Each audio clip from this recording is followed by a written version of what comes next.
Hello, everyone. My name is Alta L Price, and I'm thrilled to be here today with Swiss author Dana Grigorcea, author of Das primäre Gefühl der Schuldlosigkeit, published in English last year as An Instinctive Feeling of Innocence. And I had the great honor of translating this novel.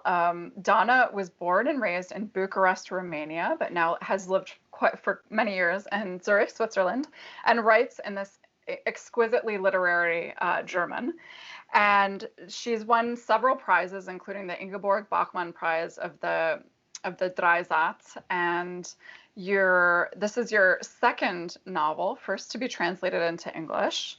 And we're honored that Dana came to New York in 2019 with the Festival Neue Literatur.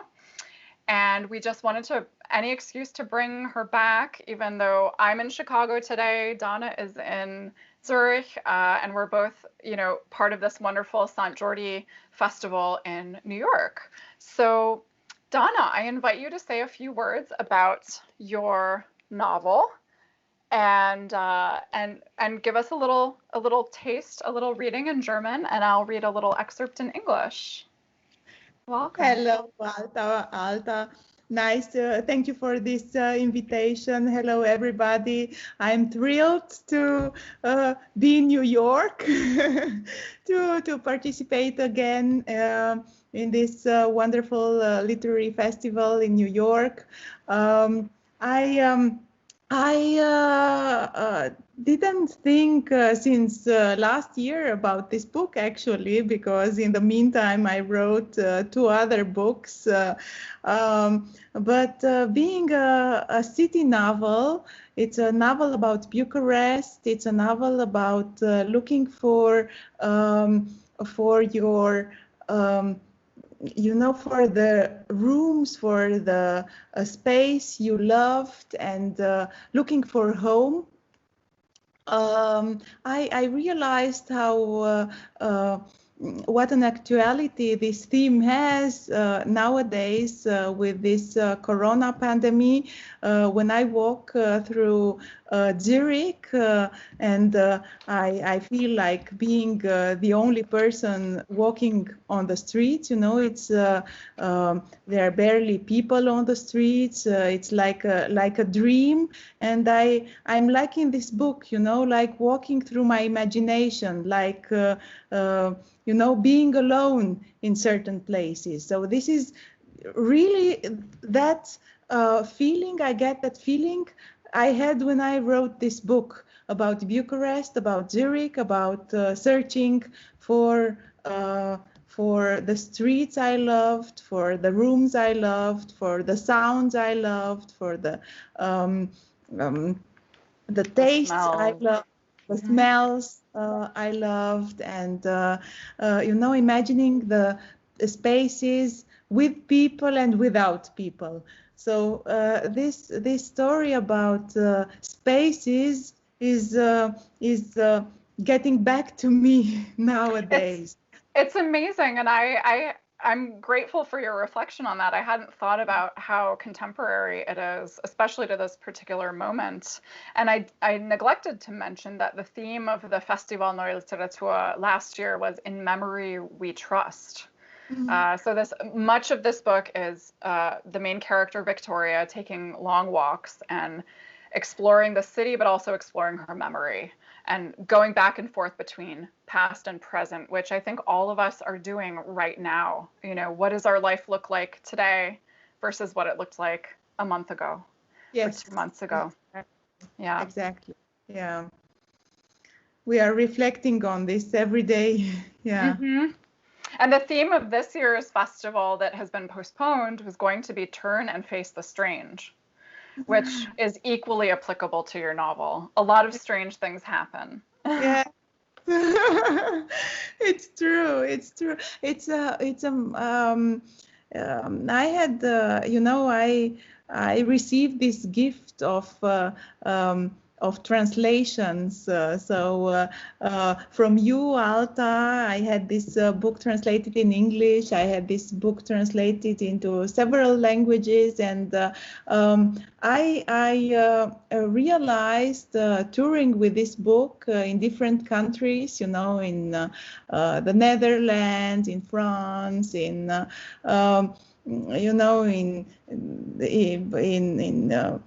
a couple of countries, how different people perceive the themes. There are certain themes everybody perceives almost the same way, but other themes, for example, I have in this book a memory of Michael Jackson, Mm-hmm. which is a highlight of this book in Europe. Every time I read this chapter in Europe, people react very strongly. And I realized in America, they reacted on different things. Very differently. Yeah. Very different things, and I was amazed. So I discovered the different countries through the reaction of my public in these countries to what I have written, and which was a very nice gift. And we had a lot of surprises on our trip, Alta, in Chicago, in Washington, in New York, Seattle. We did. Yeah. So we it was very it made me think a lot about the culture, the American culture,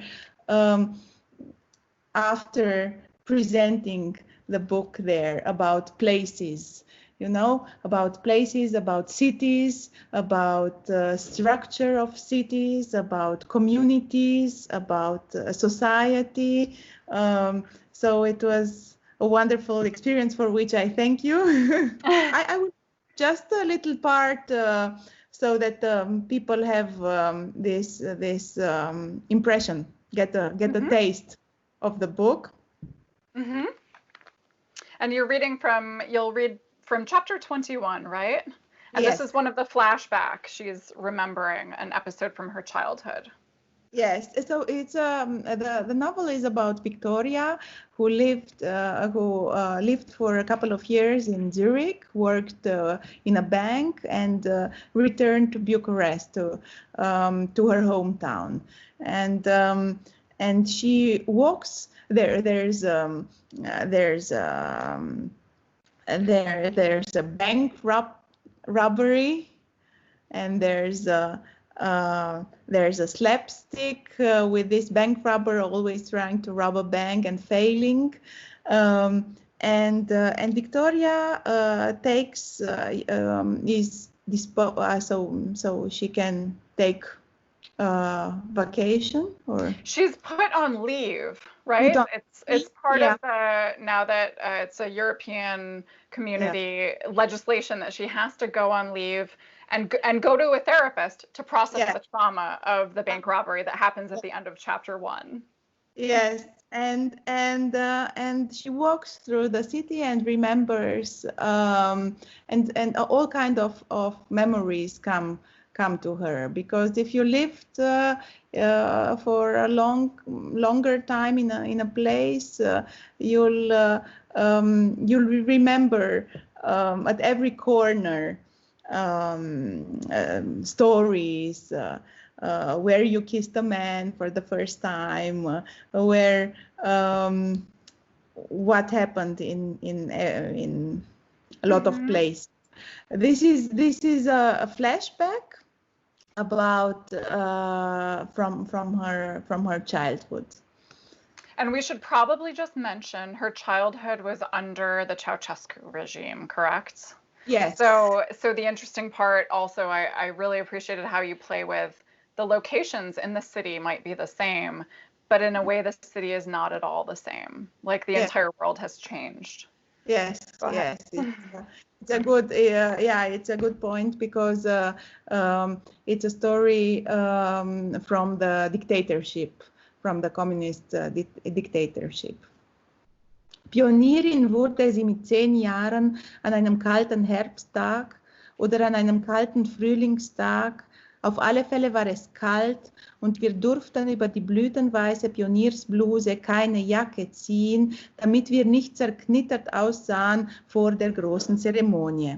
Der Tag hatte schlecht begonnen, denn meine rote Nelke wurde von einem Kollegen, der zwar klein und zierlich war, aber den seine Eltern zum Karate schickten, mit einem sogenannten Sprungtritt nach vorn geköpft. Es blieb nur der Stiel, mit dem ich mich zwar duellieren konnte, hätte noch ein anderer Kamerad auch nur noch den Stiel gehabt, aber alle hatten ganze Nelken. Ich musste also bei der Aufstellung zum patriotischen Gesang in der letzten Reihe stehen, damit man nicht sah, dass ich keine Blume mehr hatte, was weiter nicht schlimm gewesen wäre, wenn die Gemäuer des alten Gefängnisses nicht so kalt gewesen wären. Wir feierten nämlich in den Ruinen des in der Nähe von Bucharest gelegenen Gefängnisses Doftana, wo auch Ceausescu und sein Vorgänger Gheorghiu Dej gesessen hatten und auch der Großvater einer dicken blonden Schulkameradin. Sie hieß Ileana nach der Prinzessin Ileana von Rumänien, mit der besagter Großvater trotz seines zur Schau gestellten Kommunismus oder gerade deswegen eine romantische Affäre gehabt haben wollte. Nach der Generalprobe zur Übergabezeremonie der roten Krawatte durften wir wegtreten für ein kurzes Picknick im Grünen. Die Erde war nass und kalt und wir suchten so lange nach einem geeigneten Picknickplatz, bis wir uns unverhofft in den Zellen wiederfanden. Da spielten wir Fangen oder Verstecken, bis uns Virgil rief. Virgil hatte in einer Zelle an der Wand Eisenketten vorgefunden und Handschellen. Meint ihr, die sind echt? Thank you so much. So I will now read the same section and go a little bit farther. Chapter 21. I became a pioneer of the fatherland when I was 10 years old on a cold autumn day, or maybe a cold spring day. In any case, it was cold, and we weren't allowed to put a jacket on over our snow-white pioneers' blouses, so they wouldn't look all wrinkled at the big ceremony. The day had begun badly, because my red carnation had been swiftly beheaded by one of my fellow pioneers. He was small and graceful, but his parents sent him to karate. He was showing off his flying kick, and my carnation happened to be in the way. I was left with only the stalk, so I could have dueled with a fellow pioneer who also had only the stalk, but everyone else's carnations were still intact. So I had to stand in the last row when we lined up for the patriotic song, hidden back where nobody would see that I didn't have a flower. It wouldn't have been so bad had the walls of the old prison not been so cold. The celebration was held in the ruins of Doftana prison, not far from Bucharest, where Ceausescu and his predecessor, Gheorghiu Dej, had been imprisoned, as had the grandfather of one of my schoolmates, a fat blonde named Ileana. She was named after Princess Ileana of Romania, with whom her grandfather, despite his perfunctory communism, or perhaps precisely because of it, supposedly had an affair. After a dress rehearsal of the ceremony in which we all received our official red ties, we were allowed to break for a short picnic on the lawn. The ground was cold and wet, and we spent so much time in vain and covered so much ground searching for a suitable spot to sit that we unexpectedly found ourselves back inside the prison walls in a cell block. We played catch and then hide and seek until Virgil called us. He had found iron handcuffs chained to the wall in one of the cells. Do you guys think they're real? We took a closer look. They seemed pretty ancient, given how rusty they were. At the time, we were all entranced by Alexandre Dumas' novel, The Count of Monte Cristo, and between classes, we had excitedly discussed the adventurous escape of the innocent prisoner, who then appeared before his tormentors as the avenging angel. These discussions usually escalated into major disagreements, because each of us had our own ideas about how the story went, which led us to deduce that everyone else somehow had the wrong idea. Dumas' books had to be reserved from the school library far in advance. Their good condition attested to the high value their readers ascribed to them. When my turn came, I protected the books in my own special newspaper dust jacket, and paged through it as if poring over a priceless manuscript. But even then, I couldn't help scraping the little bits of wood out of the paper, and as those bits came off the surface, a word here and a word there invariably came with them, unintentionally making minor changes to the book's plot. Consequently, I left my own impression on these heroic stories, as I liked to imagine during the many nights spent secretly reading by flashlight under the blankets. The text on either side of the page sometimes came through the brown paper, which made reading it much more difficult. The tedious process of deciphering each word made me feel like the first ever, specially chosen reader. Sometimes I even tried to read the other side without turning the page, which meant reading in reverse, in order to anticipate the thickening plot.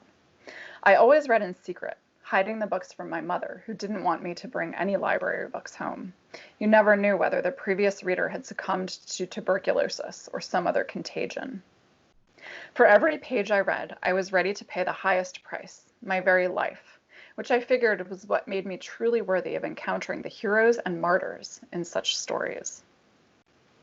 Let's play with the handcuffs, someone suggested, and then everyone wanted to be the noble inmate.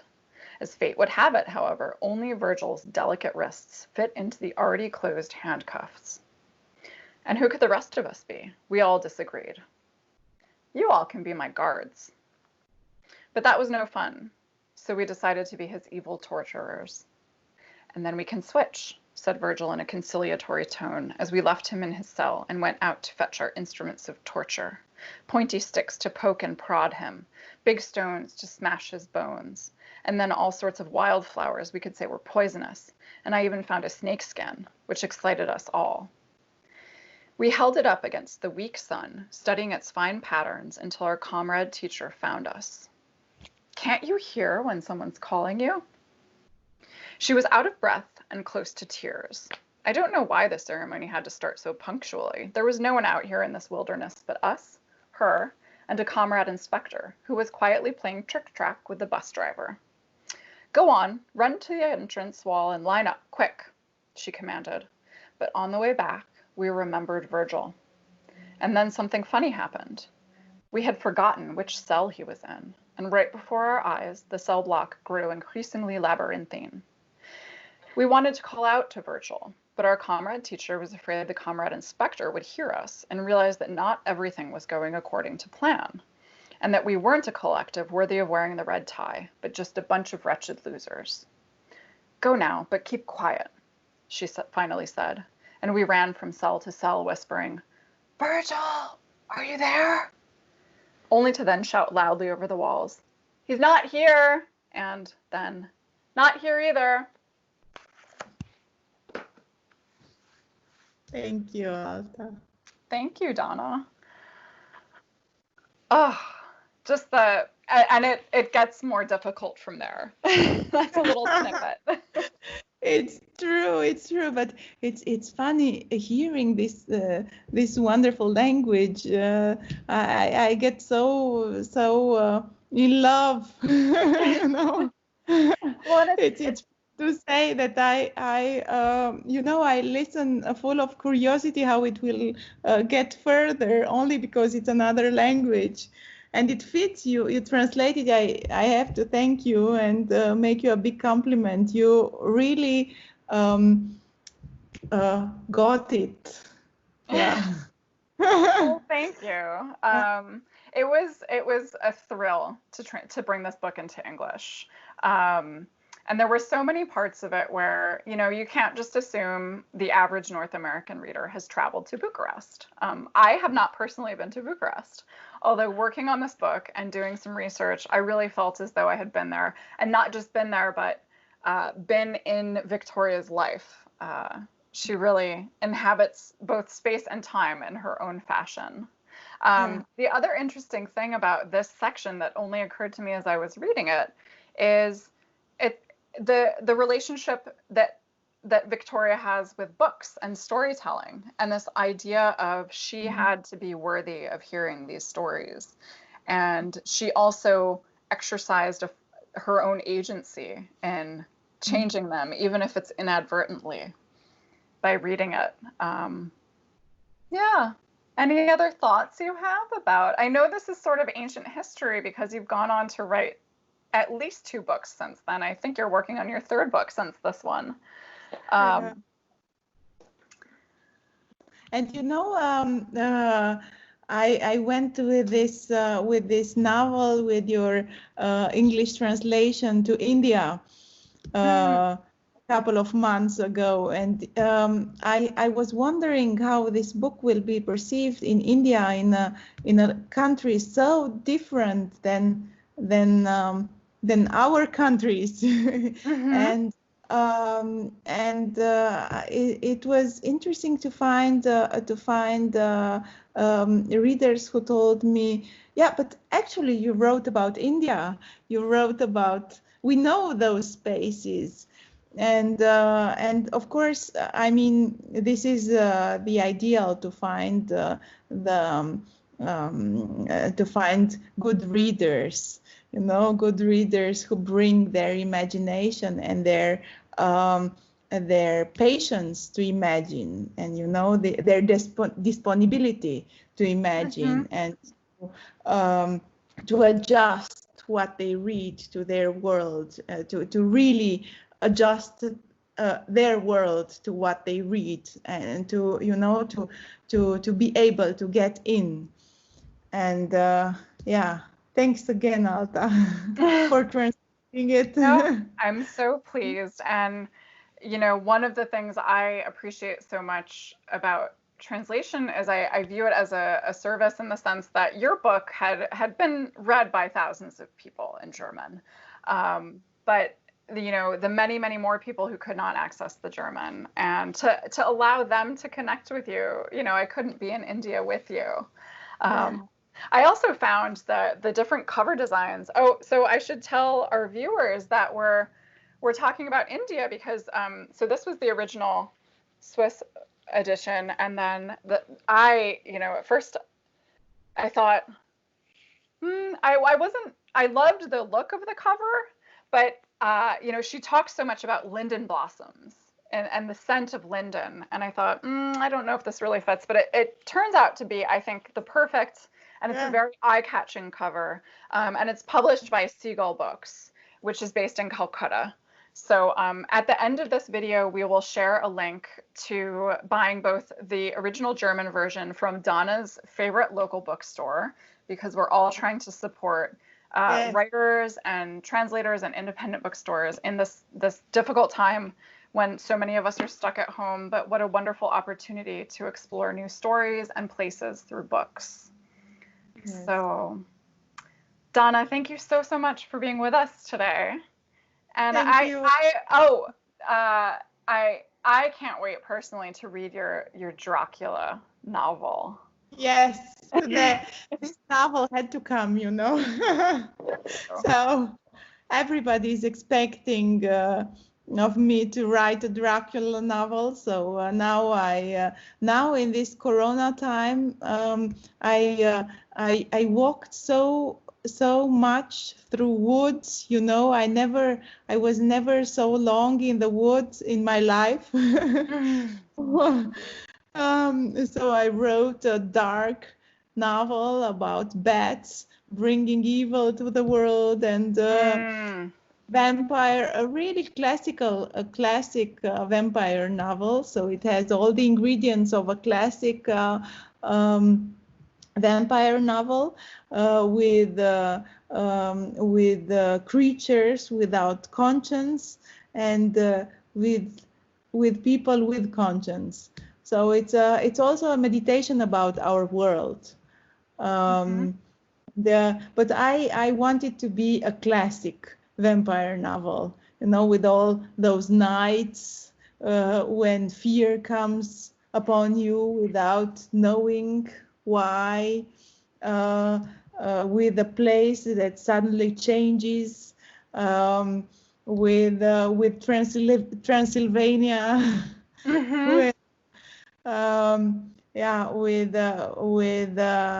with world falling apart, and it's a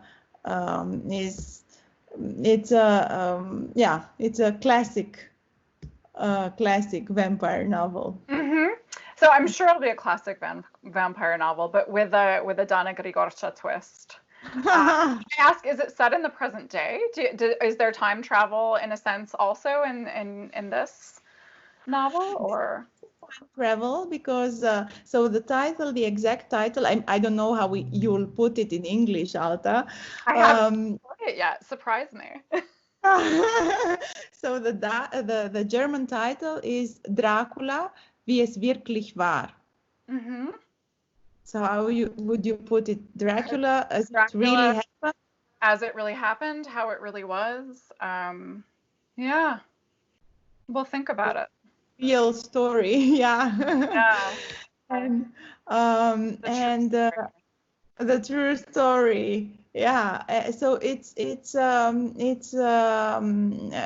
playing nowadays. It's told. The story is told in the by a woman who used to go with her family to her holiday house in Transylvania during communist time, and they kept going there also until now. And suddenly she realizes the place changed, and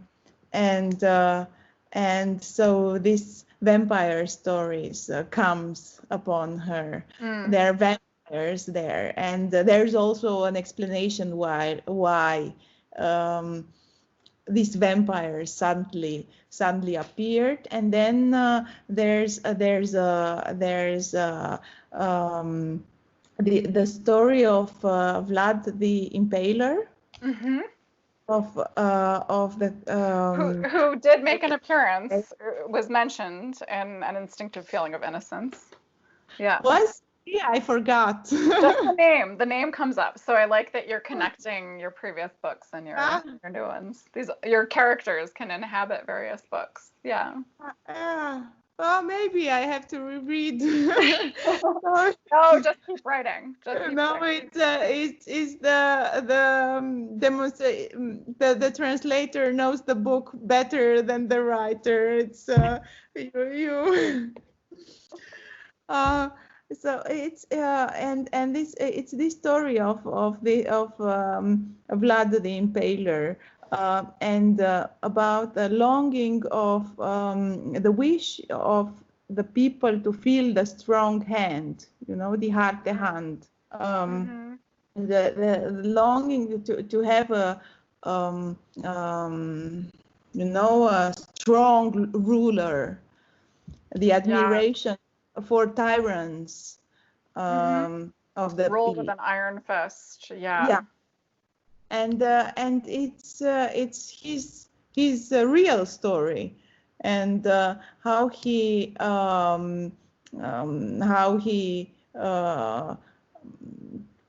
swore to come again, not to live.